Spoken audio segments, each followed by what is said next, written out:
సాక్షాత్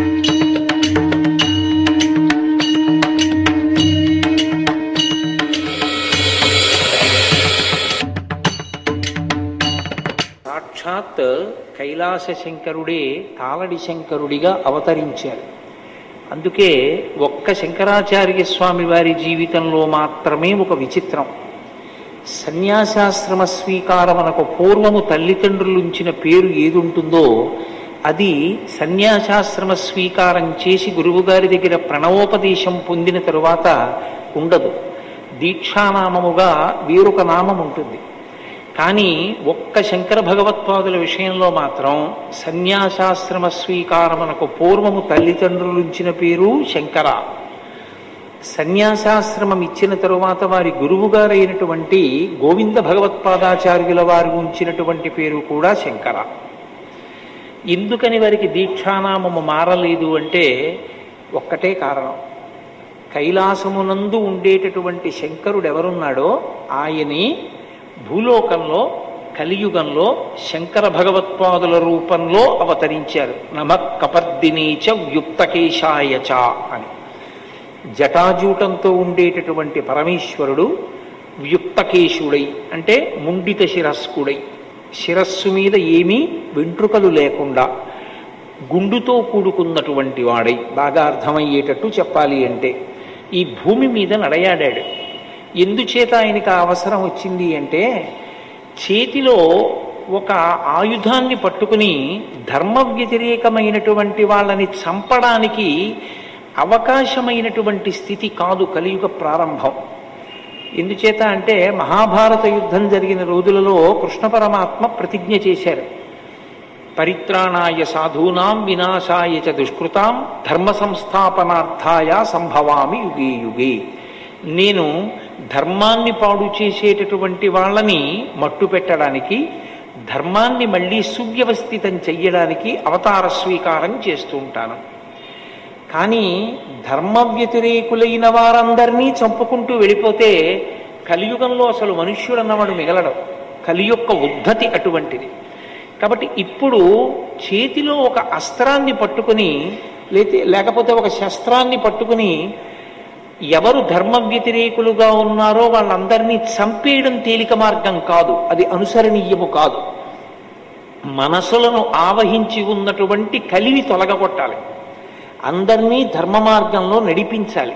అందుకే ఈసారి కృష్ణ పరమాత్మ చేసినటువంటి ప్రతిజ్ఞకి కొనసాగింపుగా పరమశివుడు కైలాసంలో ఉన్నటువంటి సర్వేశ్వరుడు ఈ భూమండలం మీద అవతరించాడు. అవతరించి భారతదేశం నలుచెరగుల పాదచారి అయి 3 పర్యాయములు పర్యటించారు.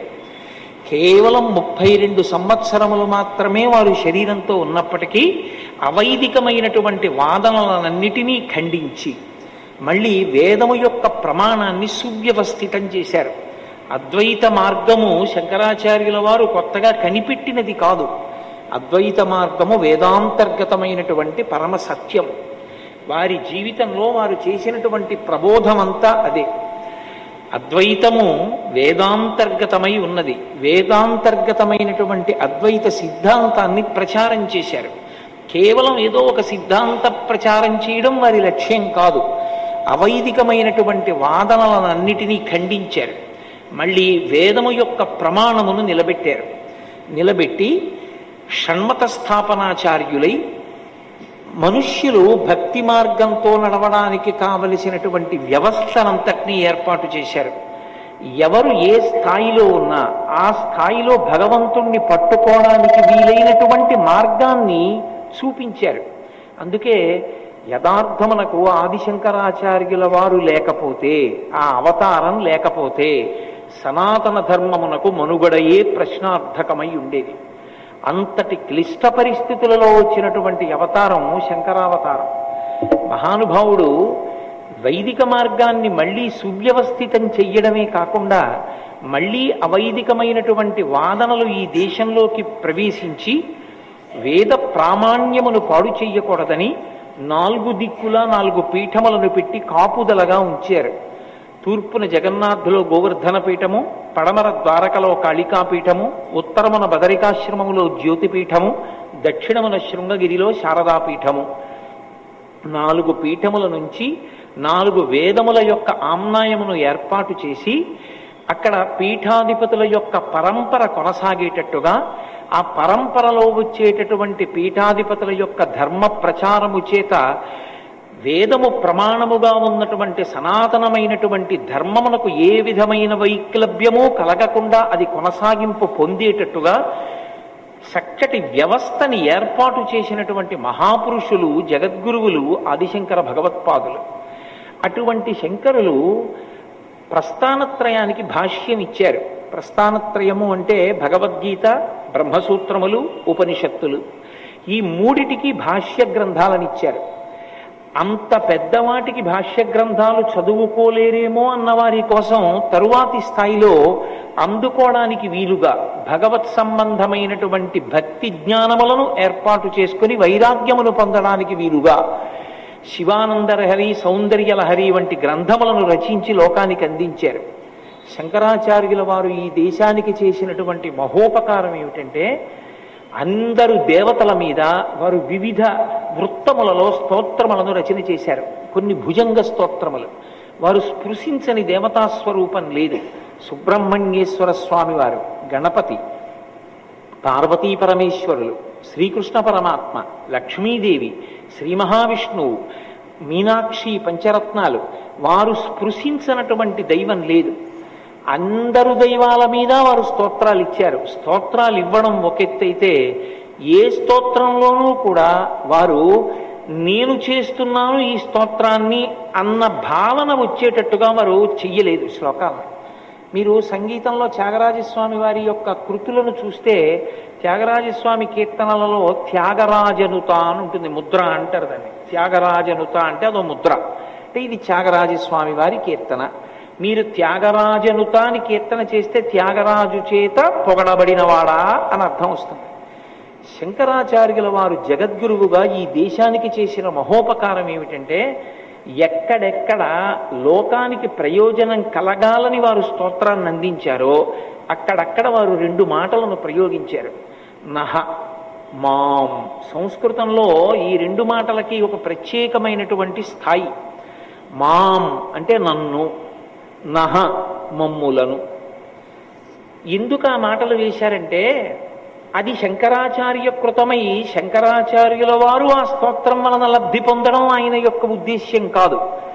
రేపటి రోజున ఈ స్తోత్రాన్ని ఎవడు చదువుకుంటాడో వాడు భగవంతుడి ముందు కూర్చుని ఆ స్తోత్రం చదివితే, లేదా భగవంతుణ్ణి ధ్యానించి ఆ శ్లోకాన్ని చదివితే, మాం అన్నప్పుడు ఆ రక్షణ వాడికి కలగాలి, నహ అన్నప్పుడు ఆ రక్షణ వారికి కలగాలి. అందుకే వారు స్తోత్ర రచన చేసి ఫలితాన్ని మనకి కట్టబెట్టారు.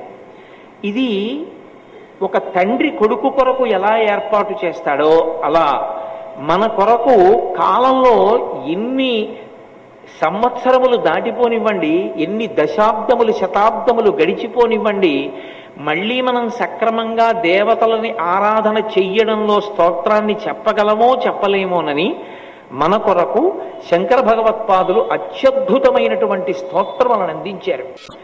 ఆ స్తోత్రములకి ఒక ప్రత్యేకత ఉంటుంది. ఏమా ప్రత్యేకత అంటే, ఒక్కొక్క స్తోత్రం ఒక్కొక్క ఆశ్రమంలో ఉన్న వాళ్ళకి ఎక్కువ ప్రయోజనాన్ని కల్పించేదిగా ఉంటుంది. జిజ్ఞాసులు ఉంటారు, అంటే అసలు భగవంతుడి గురించి తెలుసుకోవాలి, అసలు గురువు అంటే ఎవరు తెలుసుకోవాలి, తల్లి అంటే ఎవరు, తండ్రి అంటే ఎవరు, పాపం అంటే ఏమిటి, పుణ్యం అంటే ఏమిటి, లేకపోతే సాధన అన్న మాటకు అర్థం ఏమిటి, దైవము అని ఎవరిని పిలవాలి, ఇవి తెలుసుకోవాలి అనుకున్న జిజ్ఞాసుల కొరకు వారు ఒక అద్భుతమైనటువంటి స్తోత్రాన్ని ఇచ్చారు. దాన్ని ప్రశ్నోత్తరమాలిక అంటారు. ప్రశ్న ఎవరో వెయ్యలేదు శంకరాచార్యుల వారిని, సాధకుని యొక్క స్థాయిలోకి ఆయన కిందకొచ్చి అయోమయావస్థలో ఉన్నటువంటి సాధకుడు జిజ్ఞాసు అయి తెలుసుకోవాలనుకున్నప్పుడు ఎటువంటి ప్రశ్నలు వేస్తాడో ఆ ప్రశ్నలు ఆయనే వేశారు. జగద్గురు స్థాయిలో కూర్చుని అయోమయావస్థకి గురి కావలసిన అవసరం లేకుండా చాలా తేలికైన మాటలతో, లఘువైన సమాధానాలతో జవాబులు ఇచ్చారు. ఇచ్చి దానికి ఆయన ఇంకొక పేరు పెట్టలేదు. శంకరులు ఎప్పుడు ఎక్కడ ఏ పేరు పెట్టినా, ఏ పేరుతో పిలిచినా దానికి ఒక ప్రాధాన్యత ఉంటుంది. శంకర వాంగ్మయమునందున్నటువంటి అద్భుతం అదే. ఆయన దానికి ప్రశ్నోత్తర మాలిక అని పేరు పెట్టారు. మాలికకి ప్రయోజనం ఏమిటంటే ధరించడం. ధరించి వాసన చూసి పక్కన పెట్టినా ధరించి ఉన్నట్టే లెక్కలోకి వస్తుంది. నాకు ఇప్పుడు ఈ మాల పట్టుకొచ్చారు. ఈ మాల ప్రయోజనమేమి? నా మెడలో వేయడమే. నా మెడలో వేసిన తరువాత నేను వాసన చూసి పక్కన పెడితే అది ఇక నేను స్వీకరించినట్టే, నేను అనుభవించినట్టే ఆ మాలని. అది మెడలో వేయబడుతుంది కాబట్టి దానికి మాల అని పేరు. ఆయన అన్నారు ప్రశ్నోత్తర మాలిక అంటే ఇది నువ్వు చదివి వదిలిపెట్టేది కాదు, ఇది నీ మెడలో ఉండాలి. మెడలో అంటే కంఠమునకు తగులుతుంది, కంఠగతమై ఉండాలి. ఇది మీకు ఎప్పుడూ ధారణలో ఉండాలి. ధారణలో ఉంటే గురువెవరు? వెంటనే శంకరులు ఏం చెప్పారో జ్ఞాపకం వస్తుంది. ఓ గురువు గారంటే ఇది. అమ్మ ఎవరు? వెంటనే గుర్తొస్తుంది. ఓ శంకరులు ఇలా చెప్పారు. కాబట్టి దానికి ఆయన ప్రశ్నోత్తర మాలిక అని పేరు పెట్టారు. ఇప్పుడు ఆ ప్రశ్నోత్తర మాలిక రోజు చదువుకుంటే ఏమవుతుందండి అని అడిగారు అనుకోండి. ప్రశ్నోత్తర మాలిక రోజు చదువుకుని ప్రశ్నోత్తర మాలికకి వ్యాఖ్యానం వింటే జిజ్ఞాసుకి స్పష్టమైన అవగాహన కలుగుతుంది. అయోమయమంతా పోతుంది. ఎంత గొప్పగా పోతుందంటే అవ్యక్తరేఖామివ చంద్రరేఖాం పంసు ప్రసిద్ధామివ హేమరేఖాం క్షతప్రరూఢామివ బాణరేఖాం వాయుప్రభిన్నామివ మేఘరేఖాం అంటారు వాల్మీకి మహర్షి. వాయువు చేత కొట్టబడిన మేఘము చెదిరిపోయినట్టుగా అయోమయావస్థ అంతా పోయి స్పష్టమైన అవగాహన కలుగుతుంది. సాధకుల ప్రయోజనము కొరకు ప్రశ్నోత్తర మాలికనిచ్చారు వారు. అలాగే అద్వైతానుభూతి ఒక గ్రంథాన్ని ఇచ్చారు. అలాగే వారి శరీరాన్ని విడిచిపెట్టేసేటప్పుడు శిష్యులు వెళ్ళి అడిగారు, అయా మీరిచ్చిన వాంగ్మయం మహాసముద్రం, మీరు అవతార పరిసమాప్తి చేస్తున్నారు, ఇక ఆ తర్వాత శరీరంలో ఉండి పిలిస్తే పలకడానికి మీరు ఉండరు, కాబట్టి మాకు సమస్తమైనటువంటి వేదాంత సారాన్ని అనుష్ఠానంలో మేము గుర్తుపెట్టుకోవలసినవి, పాటించవలసినవి లఘువుగా చెప్పండి అంటే అప్పుడు వారు అవతార పరిసమాప్తి చేసే ముందు కొన్ని మాటలు చెప్పారు. వేదో నిత్యమధీయతాం తదుదితం కర్మస్వనుష్ఠీయతాం. అవతారం దేనికొచ్చిందో అవతార పరిసమాప్తి కాలమనందు ఆ మాటతో పూర్తి చేశారు. ఎందుచేత అంటే లోకంలో లౌకికంగా కూడా ఒక మర్యాద ఉంటుంది. చనిపోయే ముందు ఒక వ్యక్తి వాంగ్మూలం ఏదిస్తాడో అదే సత్యము అని. అవతార పరిసమాప్తి కాలమునందు కూడా శంకర భగవత్పాదులు తన అవతార ప్రయోజనాన్ని చెప్పారు. వేదో నిత్యమధీయతాం, వేదమును ప్రమాణముగా అంగీకరించు. తదుదితం కర్మస్వనుష్ఠీయతాం, వేదం ఎలా చెప్పిందో అలా కర్మ చెయ్యి తప్ప వేదము చెప్పనిది నీ యొక్క స్వంత ఆలోచన తీసుకొచ్చి కర్మానుష్ఠానమునందు పెట్టవద్దు అని వారు లఘువైన సమాధానములతో శిష్యులకు సందేశం ఇచ్చారు. ఒక్కొక్క స్తోత్రము, ఒక్కొక్క గ్రంథము, ఒక్కొక్క ఆయన ఇచ్చినటువంటి అనుగ్రహ భాషణము ఒక్కొక్క స్థాయిలోని వారి కొరకు ప్రత్యేకంగా నిర్దేశించారు. మోహాన్ని పోగొట్టడానికి మోహముద్గరము అని భజగోవిందం భజగోవిందం గోవిందం భజమూఢమతే అంటూ ఇచ్చారు. అర్ధనారీశ్వర స్తోత్రము అని ప్రత్యేకంగా ఒక స్తోత్రాన్ని శంకర భగవత్పాదులు చేశారు. ఈ అర్ధనారీశ్వర స్తోత్రం ఎవరి కొరకు? యథార్థమునకు అర్ధనారీశ్వర స్తోత్రం ఎవరి కొరకు అంటే ఆశ్రమములను దృష్టిలో పెట్టుకుని మాట్లాడినప్పుడు గృహస్థాశ్రమమునందున్న వారి కొరకు అర్ధనారీశ్వర స్తోత్రాన్ని ఇచ్చారు. బ్రహ్మచారిగా ఉన్నవాడికి అర్ధనారీశ్వర స్తోత్రం అంత గొప్ప ప్రయోజనకారి అని చెప్పడం కష్టం.